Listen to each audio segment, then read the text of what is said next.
আসসালামু আলাইকুম। জেডটিভি অনলাইন লাইভে আপনাদের স্বাগতম। দর্শক, আমরা এই মুহূর্তে দাঁড়িয়ে আছি এনায়েতনগর শাহী মসজিদ থেকে একটু সামনে 5 স্টারের কাছে। দর্শক, এইখান থেকে শুরু করে প্রায় ভোলাইল পর্যন্ত অতিরিক্ত জ্যাম জট আপনারা দেখতেই পাচ্ছেন। কি পরিমাণ কাদা, একদিনের বৃষ্টিতে কি পরিমাণ কাদা, দীর্ঘ যানজট এখানে দেখা যাচ্ছে। গাড়ি চলাচল প্রায় বন্ধই হয়ে গেছে।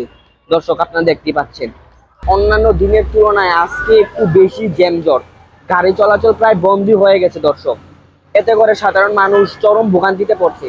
অফিসগামী মানুষ এবং শিক্ষার্থীরা সময় মতন বাসা যেতে পারতেছে না, গন্তব্যে পৌঁছাতে পারতেছে না। চালকরাও বলতেছে অন্যান্য দিনের তুলনায় আজকে একটু বেশি জ্যামজট। দর্শক, দেখতে পাচ্ছেন আপনারা কি পরিমাণ জ্যামজট। দর্শক, এই ছিল আজকের খবরাখবর। অন্য কোনো দিন অন্য কোনো খবর নিয়ে হাজির হয়ে যাব।